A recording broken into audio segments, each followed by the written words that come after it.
সকল অশান্তির দুইটা মূল আছে, আরেকজনের সাথে নিজেকে তুলনা করা, আরেকটা হলো আরেকজনের কাছে কি করা, আশা করা। মানুষের চাইতে বেশি আশা করা উচিত না।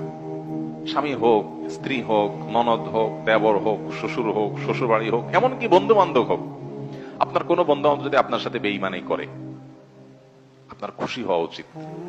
খুশি হওয়া উচিত। কেন খুশি হবেন? বেঈমানি করলে আবার খুশি হবেন কেন? খুশি হবেন এই জন্য যে আলহামদুলিল্লাহ একটা জায়গায় ছিলাম এতদিন, আল্লাহ আমাকে জায়গাটা চিনিয়ে দিচ্ছে।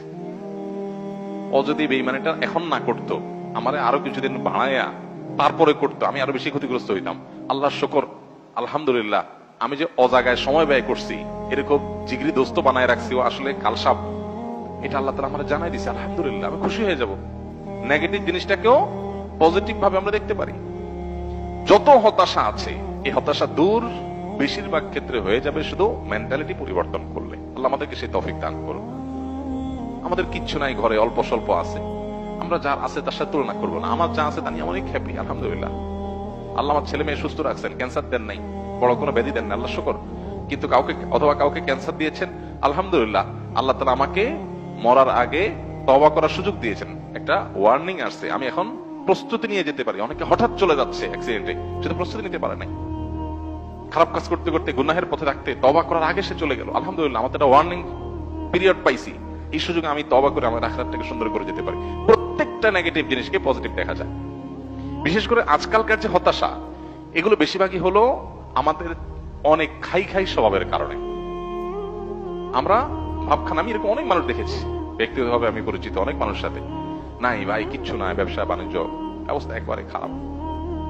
এরপরে দেখা গেল ছেলে ফেলে নিয়ে, বাচ্চা কাচ্চা নিয়ে উনি ব্যাংকক গেছে ঘুরতে। ভাই ব্যাংকক গেছেন ঘুরতে, আপনার না খুব অসুবিধা? ভাই এইটা তো 10-20-50 লাখ তো অ্যাকাউন্টে আছে, এটা তো কোনো ইয়ে না। আমি কোটি কোটি টাকার যে ব্যবসা আছে আমি সেটার কথা বলতেছি, ফ্যাক্টরি গুলো বন্ধ, হামতা, কিন্তু ওনার সব চলতেছে। মানুষের চাহিদা যত বাড়ে সে তত দুঃখী হয়, চাহিদা যত কমে সে তত সুখী হয়। এই জন্যই কানাআত বা অল্প তুষ্ট থাকার শিক্ষা নবী সাল্লাল্লাহু আলাইহি ওয়াসাল্লাম দিয়েছেন। মুসলমান কখনো খাই স্বভাবের হবে না। যত বেশি খাই স্বভাব হবে, যত বেশি অন্যের কাছে আশা থাকবে, তত বেশি আপনি দুঃখী হবেন। এই জন্য এই জিনিসটা ছাড়তে হবে। কারোর কাছে আশা খুব বেশি করা যাবে না, এবং অন্যের সাথে কম্পেয়ার করা যাবে না। বিশেষ করে অন্য আমার চাইতে ভালো থাকলে ওটার ব্যাপারে কম্পেয়ার করা যাবে না। পৃথিবীতে আল্লাহ ছাড়া আর কারোর ব্যাপারে আশাবাদী থাকবেন না। এমনকি নিজের মা বাপও না, নিজের স্ত্রীও না, স্বামীও না, সন্তানও না, ভাই বোনও না, জিগরি দোস্ত না, কারোর ব্যাপারে না। আশা করেন, খুব বেশি আশা করে বসে থাকেন না। আশা করার পাশাপাশি এটার জন্য প্রস্তুত থাকেন, যা আশা করতেছেন তার উল্টাটাও হতে পারে।